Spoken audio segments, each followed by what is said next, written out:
کی ولایت کو ضروری قرار دیا کہ اگر دلوں میں نہیں تو پھر یوم الدین میں کوئی فائدہ نہیں ہوگا.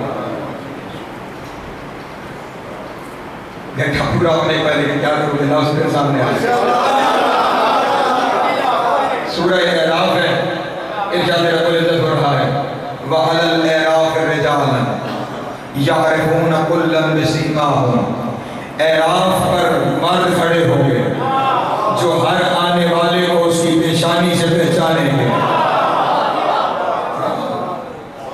فرشتے نہیں, مرد کھڑے ہوں گے. ہاں, الاعراف ملائکہ نہیں ہے, ملائکہ نہیں کھڑے ہوں گے. الاعراف رجال, مرد کھڑے ہوں گے جو آنے والوں کو ان کی پیشانیوں سے پہچانیں گے. اور دوسری جگہ پہ, ایک اور جگہ پہ ارشاد ہے وَأَلْقِيَ فِي جَهَنَّمَ كُلَّ كَفَّارٍ عَنِيدٍ. تم دونوں ہر دشمن کافر کو جہنم میں پھینکو. ایک جگہ پہ کہا جا رہا ہے وہاں پہ مرد ہوں گے, اعراف کا مقام ہے تو جنت و جہنم کے درمیان ہے, وہاں پہ ہر کوئی پہنچے گا اور وہاں پہ پھر فیصلہ ہوگا جنت والا کون ہے, جہنم والا کون ہے. اور اللہ کہہ رہا ہے وہاں پہ مرد کھڑے ہوں گے جو ہر آنے والے کو اس کی پیشانی سے پہچانیں گے. سیدہ عالمین نے جا کے اپنے پاپا سے جب یہ آیت ہوئی, نازل ہوئی, تو جا کے سوال کیا بابا جان کو مرد کون ہے کہ جو اعراف پہ کھڑے ہوں گے اور ہر آنے والے کو اس کی پیشانی سے پہچانیں گے. رسول نے ارشاد فرمایا تیرے شوہر اور تیرے بیٹوں کے علاوہ کون ہوگا,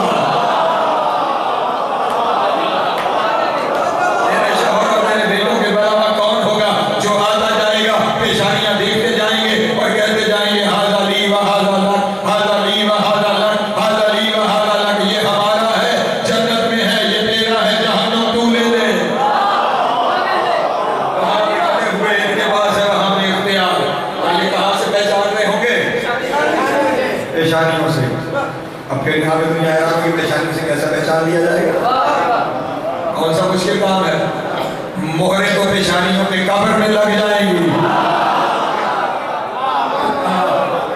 وہ مہریں ہی اس دن فیصلہ کر دیں گی. صلوات پڑھیں بآواز بلند والے.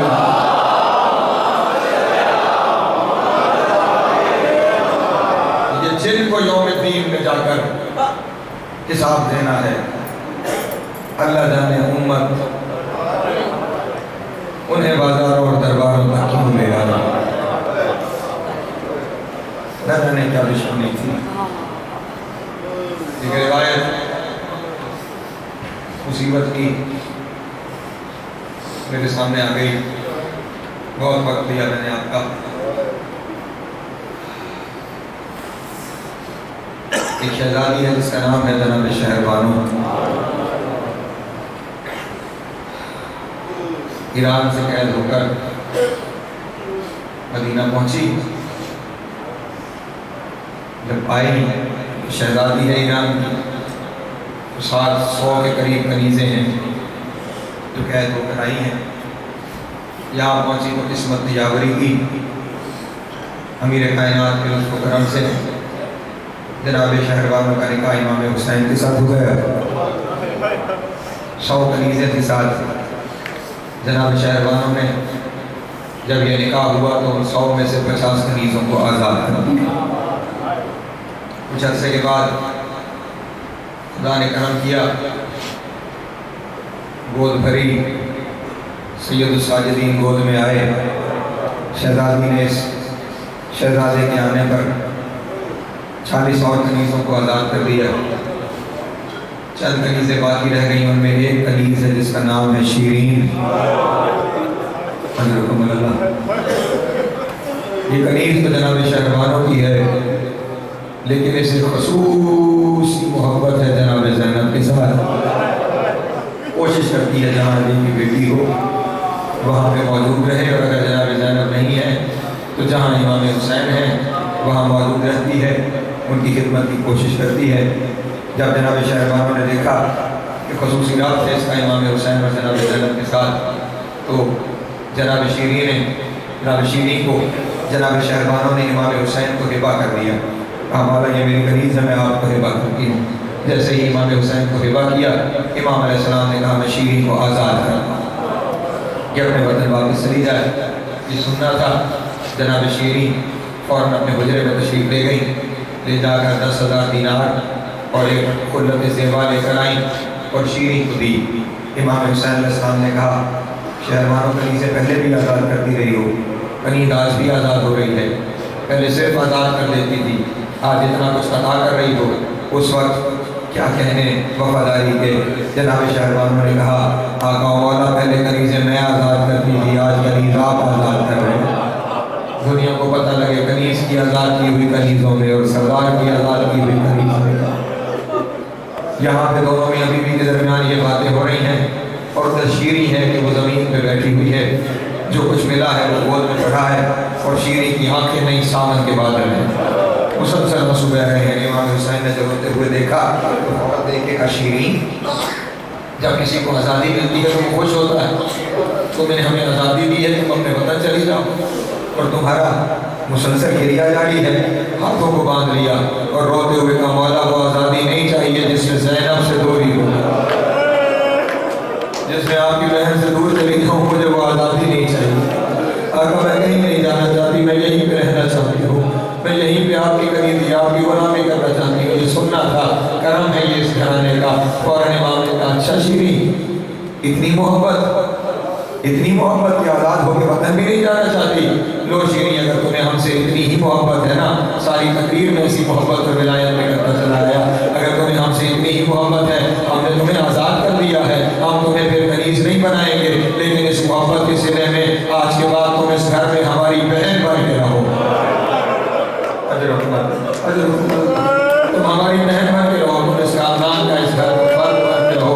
بس عزیزان محترم شیریں نے خدا کا شکر ادا کیا اور شیریں بہنا شروع ہو گئی، ہر لمحے جناب زینب کی خدمت میں ہے، جناب زینب کو وضو کے لیے پانی چاہیے شیریں مہیا کر رہی ہے، جناب زینب کو کھانا چاہیے شیریں مہیا کر رہی ہے، جناب زینب نے درس تفسیر دینا ہے انتظام جناب شیریں کر رہی ہے، ہر وقت جناب زینب کے ساتھ منسلک ہے۔ لیکن ایک بات آیا کوفہ میں علی کو شہید کر دیا گیا، علی شہید ہو گئے۔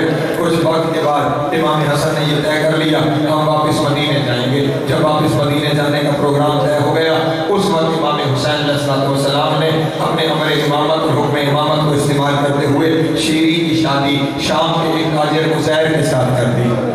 کہا شیریں یہ میرے نانا کی سنت ہے، یہ میرے نانا کا دین ہے، ہم تمہاری شادی عزیر کے ساتھ کر رہے ہیں، تم اس کے ساتھ اس کے گھر روانہ ہو جاؤ، اس کے وطن واپس چلی جاؤ، ہم اپنے وطن واپس جا رہے ہیں۔ جب شیریں جانے لگی نا، جاتے جاتے پلٹی، جناب زینب اور امام حسین تخت پہ بیٹھے ہوئے تھے، سامنے آ کر زمین پہ دونوں میاں بیوی بیٹھ گئے۔ شیریں نے ہاتھوں کو باندھ کے کہا مولا آپ نے حکم دیا ہے نا، اس لیے حکم کی تعمیل میں جا تو رہی ہوں، لیکن جاتے ہوئے ایک سوال کرنا چاہتی ہوں۔ کہا شیریں پوچھو کیا پوچھنا چاہتی ہو؟ ہاتھوں کو باندھ کے کہا کبھی کرم فرمائیں گے، کنیز کے گھر آئیں گے؟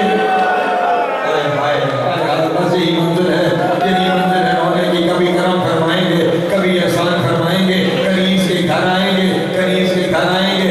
امام کا یہ سننا تھا، فوراً کہا ہاں شیریں ہم آئیں گے لیکن تو پہچانے گی، کرم گریا ہم آئیں گے لیکن تو پہچانے گی نہیں، ہم آئیں گے لیکن تو پہچانے گی نہیں۔ ہاتھوں کو باندھ کے کہنے لگی مولا آپ کی غلامی میں اتنا وقت گزارا ہے، کیسے ممکن ہے کہ آپ آئیں اور میں نہ پہچانوں؟ حسین کی آنکھوں میں آنسو آ گئے، روتے ہوئے کہا جس حال میں ہم آئیں گے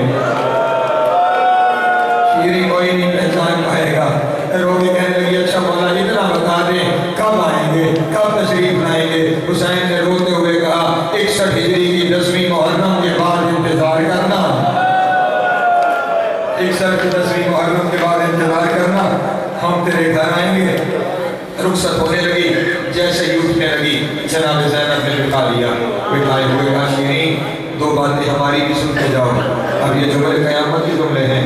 شیریں بیٹھ گئی، شہزادی حکم فرمائیے نا کیا فرمانا چاہتی ہیں؟ اب جناب زینب کی بھی آنکھیں نہیں ہیں، شام کے بادل ہیں، روتے ہوئے کہا شیریں بس اتنا خیال کرنا کبھی قیدیوں کا تماشا آ جائے گا، مولا تیری ہائے قبول کرے، کی ہائے نکل گئی، مولا اپنی ہائے قبول کرے، سوائے کبھی حسین کے کسی غم میں رونا نصیب، اجرکم اللہ، اجرکم اللہ۔ شیریں خیال کرنا کبھی قیدیوں کا تماشا نہ دیکھنا، اور شیریں اگر ہو سکے نا، اگر ممکن ہو سکے تو قیدیوں کی خدمت کرنا، قیدیوں کی خدمت کرنا، وہ سفروں کے تھکے ہوئے ہوتے ہیں، قیدیوں کی خدمت کرنا۔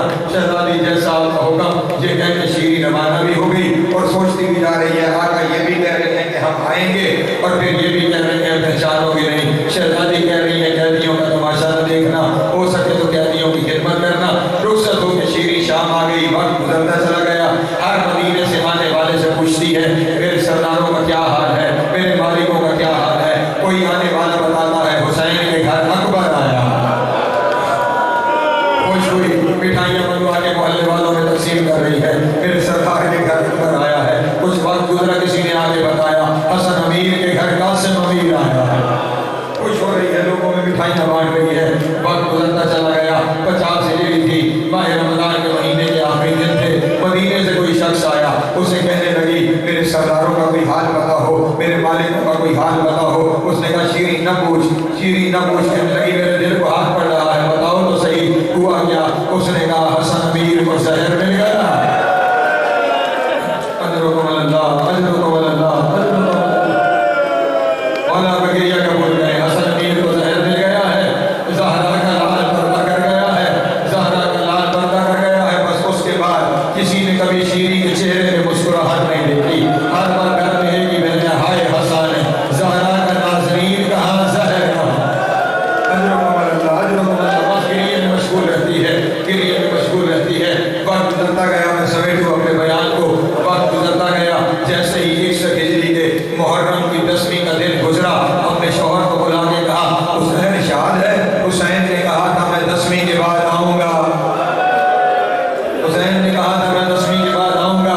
یہ کہہ کے سوچنے لگی, کہنے لگی حسین کا اور تو یہاں آنے کا کوئی مقصد مجھے سمجھ میں نہیں آتا.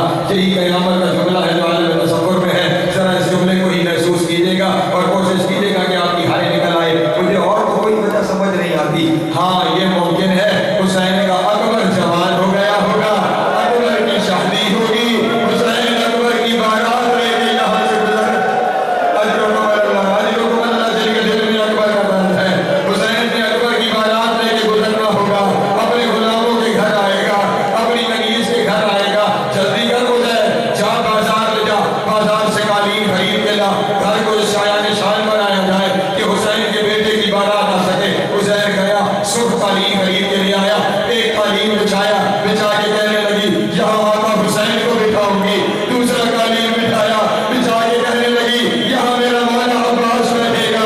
تیسرا قالین بچھایا, یہاں میرا بڑھا اکبر بیٹھے گا. اس کے ساتھ سید سجاد کو بٹھاؤں گی. اکبر کے ساتھ محمد بیٹھے گے, اکبر کے ساتھ قاسم بیٹھے گے. پھر ایک قالین لے کے اندر گئی, پردے لگا کے کہا یہاں پردے میں زینب بیٹھے گی, پردے کے اندر علی کی بیٹی کلثوم. اجرکم اللہ, اجرکم اللہ. مولا بقیہ قبول کرے, حسین کی ماں کا ماتم قبول کرے.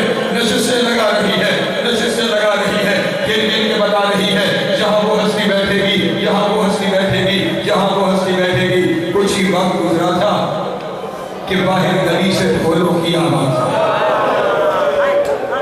شادیانے بجنے کی آواز بلند. فوراً کہنے لگی عزیر باہر جا کے دیکھو نا آج یہ ہماری گلی میں شور کیسا ہے, آج یہ باہر کس طرح کے شادیانے بجائے جا رہے ہیں. فوراً عزیر باہر گیا, واپس آیا تو عزیر کی پگڑی کے پیش کھول کے گلے میں آ گئے تھے. روتے ہوئے کہنے لگا باہر کوئی خوشی کے شادیانے نہیں ہے, قیدیوں کا کوئی قافلہ آیا ہے. عجیب قیدی ہے, مسنونات کے سروں پہ چادر نہیں ہے, ان کے ہاتھ یہاں پہ بندھے ہوئے ہیں. ان میں 4 سال کی بچی ہے جس کے رخساروں پہ رنگ بجھا ہوا ہے. اور آج شیریں میرے ساتھ چل, تو کہتی تھی نا تیرے سردار قرآن بڑا اچھا مرد ہے,